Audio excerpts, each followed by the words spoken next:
Coming up on Theater Talk. What does it matter about your life? If you have a gift, you have a gift. Right. You can't talk about artists and real life, can you? I mean, if you have a gift, you have a gift. And as Tennessee said, if you have a gift and you ignore it, it will destroy you.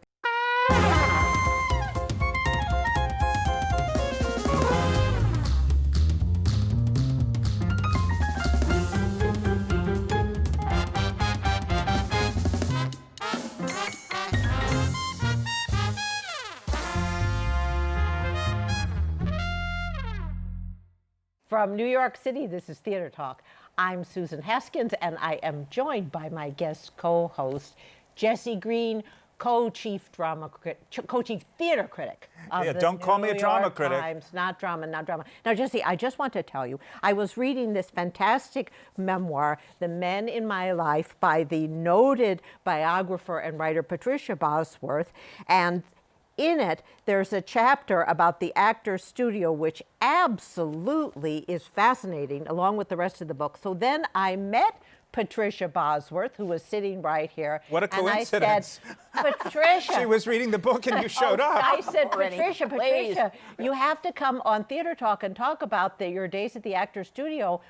Do you know any friends of yours who are still from the Actors Studio? And she said, well, Estelle Parsons, who we adore, who's been on this show 3 or 4 times. Yes. And here she is back, Estelle Parsons, and we want you to tell us about your days together at the Actors Studio. I didn't know you then. No, you actually, didn't? no, we became friends all a actually. In the mistake. last 10 years, we really became very good friends. We were on the board. Yeah. But when we were very young, we did not know each other. I knew who she was. But no, you mentioned her in your book as one of the female She icons. mentioned me? Yes, with Anne Bancroft, Lee She was Grant. one of the great actresses. No, But I I did, think Estelle. this speaks Thank to you. some confusion for a lot of people Yes. about what the Actors Studio was. I think they think like it was like a drama school with 40 people who lived together, but it was really more of a It was a workshop, a workshop laboratory. with people coming and going and trying things out. What would it be like to work there on any particular day? What would you go in to do? Well, Would you, in those days Yes. with Lee Strasberg, it was very much focused on his classes on Tuesdays and Fridays. But there were lots of projects always going on, as I recall. so on those classes, you would come in, people who wanted to work They're on a not scene. classes. You can't call them classes. call them It's sessions. not a school. No, it's And he definitely wasn't not a school. teacher, really. He was some kind of guru. I don't know what you would call him, like Plato or something. But would he watch He had people present disciples their more than work? students. 70 years it's been there, and the thing that makes it special is there are no rules. There is a space. And if you are taken in membership after a couple of auditions or just invited in because you appear to be so gifted, talented for acting, because it's about the art of acting, not acting, the art of acting. But if you are taken in there, every Tuesday and Friday from 11 to 1, there is a session, and this empty space with a lot of props and maybe sound and lights, but you don't need those really when you're acting. And that space is yours, and you have to say to yourself, what is my challenge? What shall I get up and do in that space? So what was something you might do? Oh, Bring in a scene? well, Bring in a monologue? yes, bring in a scene, bring in a monologue. But basically characters, like I developed Medea there, I developed the Scottish lady there, I started to develop, Long Day's Journey, but that woman just did not interest me in the slightest, so I didn't go on with that The very maid? much. The maid? Oh, that'd be cute. That would probably interest me more than that Maybe woman we should did. go Oh, back for a God. second. What did people do before the Actors Studio who were serious about the art of acting, who... Well, they weren't, Jesse. Surely you know about the group theater. The group theater started by Harold Clurman, Lee Strasberg, and Cheryl Crawford because they were disgusted with the Catherine Cornells of the world, with the artificiality in the 30s, the artificiality of the American stage, which was like carbon copy or a little bit reduced version of the British theater. Surely you know that. It's your livelihood. I'm just But prompting anyway, you to say it. this is But that's what happened. These people, they were with the Theater Guild, they were working in New York, all of them, but they were restless and unhappy with the product. And can we say that the stage back in the day was sort of this declarative acting? Absolutely, Like yeah. Edwin Booth or... Yes. Wouldn't you say it was Kazan who helped to revolutionize acting, the craft and art of acting, with this kind of behavioral? Well, you could say that. I think it goes back to Harold and to Lee. Okay. Lee was the one who was interested in the art of acting. Not many people are interested in it. I happen to be terribly interested in it. I started acting when I was 7, and I didn't even understand why I loved to just sit at rehearsal and watch people do this thing. Right. But I discovered when I was about 70 that I'm interested in the art of acting, and that's why I spent all those years with Lee. So you I'm were a his commercial disciple. actress. I You mean, certainly are. I am, you know, all 5 and 10 senses outside of the studio. But for my real life, I'm interested in pondering what it's all about. So I think one of the misconceptions that people have is also that there was a kind of lesson plan of the method that was instructed to actors almost as if it were a classroom exercise as opposed to a kind of intellectual development. It's not intellectual, it's sensory. All right. So in your experience of attending sessions for years there, how would you describe for people who are new to the idea of the method and to the kinds of acting that were promulgated there? How would you describe it? What are the top qualities? Well, if you're gifted as an actor, when you go out in front of a group of people, your body already responds. Your body is already saying, okay, honey, I've given you this gift, and now you're out in front of people. What happens to you, your senses, that would be seeing, smelling, hearing, feeling, whatever. Everything becomes heightened and sensitized. And then the audience itself has, as a group, an energy. So you are up on stage there with your senses heightened, more sensitive than they usually are, and you have something you're supposed to be doing there. And so if you're talented, your instrument does it for you. Basically, you have to spend most of your life getting your thing, yourself, from getting in the way of your freedom. If you ever watch Yo-Yo Ma, he is so relaxed. His body, I mean, everything about him is relaxed, but his brain is full of this music he's going to play, and whatever that means. It all happens automatically if you have a great talent. So the training is for people who don't have a great talent. And what are you going to do with them, right? Well, that brings us to Patricia. Oh, no. I'm going to edit that out. He's terrible. No, but- He's terrible, Betty. Let me follow that through.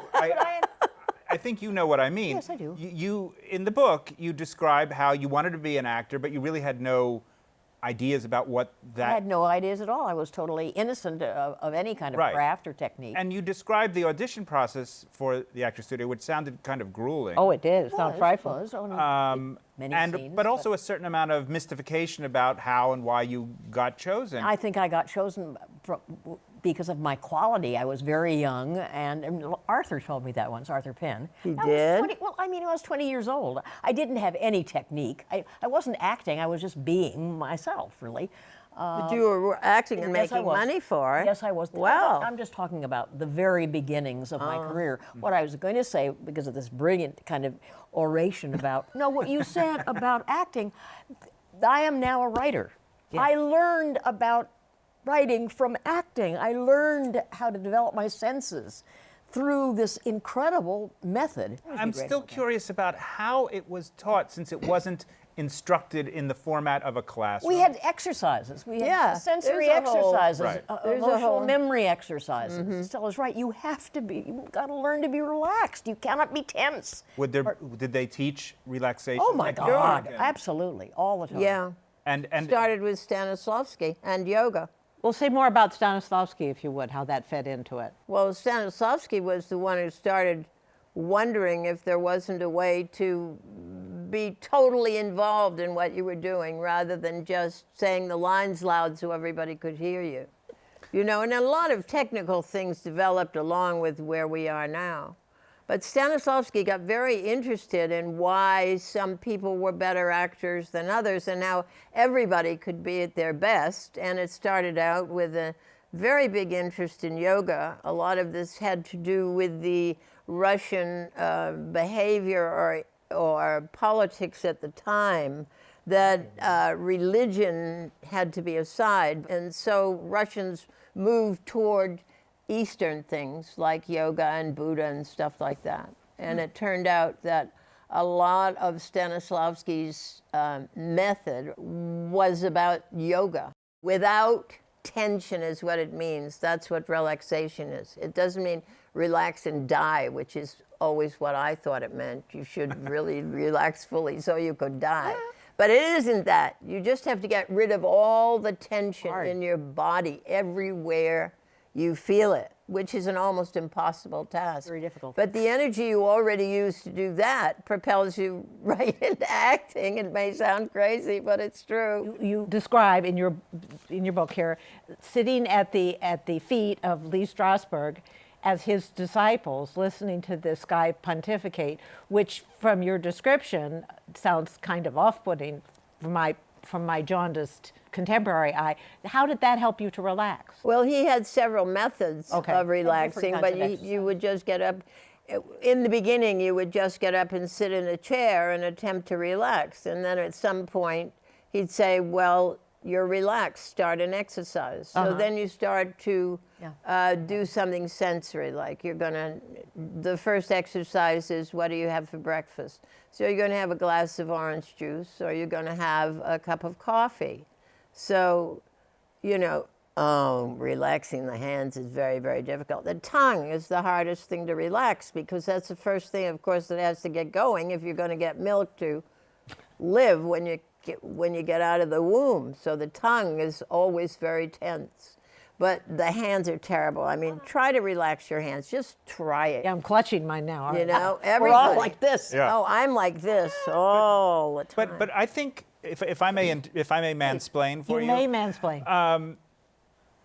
The quality of relaxation seems to be paradoxical with the atmosphere of tension that you describe in the book. Thank you, Jesse. And particularly what reads to our modern eyes as a rather hostile environment for women. Now, maybe it didn't feel that way then, but you provide a lot of details that Yes, make there one was. gasp. There was, yes, but that's the way it was in the 50s. Well, I think those particular guys were, for want of a better word, kind of womanizers, you know. I think, and I don't think they were perhaps different from the world, where men and women should stay at home and do whatever women did. You know, they were the same way. I think men were artists. Look at Marlon Brando. Now we have Kim Stanley, who is as great an artist as Marlon Brando. She'd walk out on the stage and she'd sparkle. Right, but it sounds like she was very psychologically oppressed, Kim Stanley. for example. Oppressed? Yeah. What does it matter about your life? If you have a gift, you have Thank a you. gift. All right. Look at Wagner. I mean, look at you. You can't talk about artists and real life, can you? I mean, if you have a gift, you have a gift. And as Tennessee said, if you have a gift and you ignore it, it will destroy you. And he's absolutely right. Very clearly stated, but do you agree? I do. And I also think that all of us, finally, when we were working for Lee or with Lee, we would transcend the hostility and the male chauvinist piggery, or whatever you want to call it. You would go beyond it, and you could if you had to learn how to concentrate, which I really learned how to concentrate at the studio, which is one of the most important things. It's a focus. Did you feel that you're being forced to concentrate? It didn't matter. I mean, I did Medea. And at one point I was flat on the floor with my face down. I don't know why. I guess I got caught up in a passion, and I was face down on the floor. And when it was over, you know what Lee said? He said, "That was wonderful when you were face down on the floor." That was his response to my Medea. What did I care? I mean, maybe it was hostile, of course. but again- And I was working on Renevskaya with Arthur Penn, and he says in session, That's the best Stranovskaya I have ever seen in my life. I think it's even better than the Russians did, because Arthur had this rehearsal technique which really changed my life and changed my work completely. So after the session was over, I said to Lee, you know, we are maybe going to take this somewhere, the Cherry Orchard, out of the studio. And he says, what is this, a vanity project for you, Estelle? I mean, God, yeah. he was a Well, but- terrible person. And you describe working with Arthur Penn Yes, when Arthur, he yes. locks you in a closet. He did lock me in a closet until I screamed an obscenity. But I learned something from it. I took it as a challenge. You know what I'm Well, talking about. you are a poet. You certainly must understand. No, I was a failed poet. But yes, don't know that. But you understand that if you were going to do something, you are going to do it, right? 100% do it. And what does it matter what someone else says to you? So what do you think of the modern sensibility now, which is just coming up, that mansplain for this, go ahead if you need to, that now we're in the Me Too time where they say, this guy, well, like let's take, for example, James Franco, and he won the Golden Globe, and then he's in The Disaster Artist, and then women came forward, so no, he did these very abusive acting exercises, so get rid of him, and then, you know, they took him off the cover of Vanity Fair. Well, okay. But I mean, what you now mansplain away? I read these portions of your book, Yeah. not just the Arthur Penn locked in a closet scene, but also the one where you were forced to undress in front of the whole group. Yes, I of was people. pretending to undress, and Lee made me No, and actually you take, didn't, you yeah. know. Well, I understand that it was an acting Right. point he was trying to make, Yeah. because you were supposed to be committed to the actual feeling Undressing. of being undressing, and Yes, you were that's- avoiding it. I was. Some might say that there was a good reason to avoid it, but in any case, there you were. Who would But say- she was unhappy. Who would say there's a good reason to avoid it? It can't be avoided if you're an artist. What are you going to avoid? So even though in the book you describe this as a mortifying Yes, moment, you yes. feel that it served you. In I the long abs- run. yes, I absolutely Okay, do. that's That's really why I all I told want to it. get Yeah. to. So that suggests that maybe, I mean, even though 90% of what went on, or at least that you described, would today be actionable legally, if not otherwise. What Oh, you're, what better you're not avoiding, get into Estelle, that, Jesse. What you're avoiding is, I would say, that you're avoiding men making you feel embarrassed to sort of to get their rocks off in a certain sense. That you may be advancing you as an artist, but that you got the sense in your story that you were being made to undress really for the salacious pleasure of Lee Strasberg and not for really an artistic think purpose. it was both. You're I saying think- no. That's All right. not true. I think it was for an artistic reason. I mean, there's a reason why this empty space sits there for 70 years and has never been copied by anyone. Why? Because there are no rules. There is only a challenge to create. That's it. That's it. That's the whole thing. There's a challenge to create. Get up and try to create. Well, if you've got your clothes on, and you should have them off if you're going to be creative, then you've got to have them off. Every person is different. They've got a psychological makeup and something that has happened since they came out of the womb. And you have to claw all that away from you to get to the essential you, whether it's just bodily or in your mind or whatever. It's the art that counts. In that space, in another space, it's another story, and that's real life, So for let which me most ask of us you, have no Estelle, use anyway. Did you, and I don't want to make all of the Actors Studio about this one issue, it obviously isn't, but did you ever see anything happen in that sacred space that you felt did go too far and violated the, what was an appropriate amount Who of go too far? Lee go too far? Or? anyone who was in power over the actors? No. Okay, so there we I have mean, it. that's a minor person who's in power over other people in that way. That's not an ultimate use of power, do you think? But a lot of these tyrants who find themselves in position of power in the arts do use that power in these minor ways. And I'm just asking if you ever saw that happen. I never saw it happen with Lee Strasberg, but he was a genius. You know, when you start getting into very, very, very great people with great gifts or great minds, or geniuses, you don't have that problem. That's why it's very good to stick with those great people and forget all the others. So, Because Patty, you might get in trouble with the others. Ah, all right. Patty, The imitators. in the years after you began there at the Actors Studio, you did begin to get bigger and bigger opportunities as an actor. Yes, Reading the book, you get the sense that you rather assiduously applied what you had been learning I did. to all of that. Tried to, yeah. And yet, at some point, you kind of switched your gears and changed over the factory to become a journalist. So, is there anything that carries over from even into that new field? Yeah, well, from the very beginning, I wanted to be both. I wanted to be an actor and I wanted to be a writer. And Colette was one of my idols because she had been both an actress and a writer. In fact, many wonderful women writers began as actors, even Mary McCarthy and Catherine Ann Porter. And you know, writing is a kind of performing. John Guare says, the difference between acting and writing is that if you're a writer, you get to play all the parts. Yeah. And it's true in a sense. I mean, we are all, it's a performance art, the art of writing. I'd always been writing. I'd been writing backstage in all the shows. Lee once said to me when I was writing in a pad at the studio, he said, maybe you should be doing that instead of acting, because I was so concentrated on it. But I did make a choice. It was a choice that I really wanted to make because I had so much I felt I could say. And I did feel freer as a writer, I have to say that. I felt more inhibited performing in front of an audience than I did writing. And then in your role as a biographer, you've written about actors a lot. Yes, I have. So I love to write about the acting process. It never fails to fascinate and obsess me. To write about a Brando or Montgomery Clift or Jane Fonda, who was at the studio when I was. that reminds me, though, in those sessions that you've both described, you must have seen incredible stuff. Oh, Yeah. Was it sometimes, or often perhaps even, better than could actually be reproduced in a live stage situation? I did work there I didn't even know I was capable of. When you see yourself do work you didn't think you were capable of, you didn't even know was inside you to be expressed, then when you go out for commercial auditions, they're easier.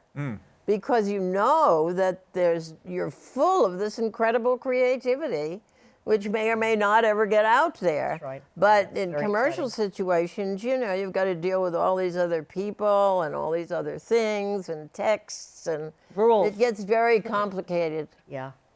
and can't be as good as pure art. Right. Do you remember, Patty, some person we'd know who was just astonished you more than anybody in terms of their talent? You mean at the Actors Studio? Yeah. Well, you certainly, and I've Yes. seen your many. I love you as a director too, but Oh, yeah. Jerry Page and Bancroft, to see them work, How about Marlon? and Marlon Brando. I did not see him. You saw. Oh, boy, he is so good. Yes, he's the best. I mean, if you would just aspire to that. But did Marlon have to be taught to relax, or was he there with that? Well, I don't think he was taught anything. Yeah, I agree. I heard a story that when he did a scene for Lee, he sat there reading a newspaper in front of Lee. He wouldn't Right. even listen to it. That's true. I think men had a hard time with Lee. Some men had a hard time with Lee.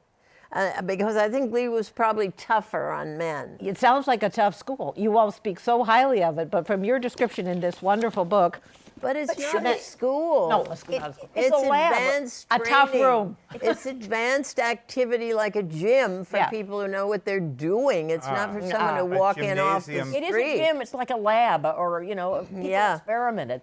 That's what we were all there to do, to work on projects that we couldn't work on outside necessarily. Commercially, yeah, That's absolutely. What Suzanne wanted. He wanted to have a whole team of actors who spoke the same language. I Yep. remember he used to say Yep. that. And would you say he was successful in that overall? I mean, American acting was yeah. changed He dramatically revolutionized by... acting. He revolutionized it. And to sit in those sessions, even if you were a dentist like his brother or a lawyer like my husband, you came out of those sessions so inspired.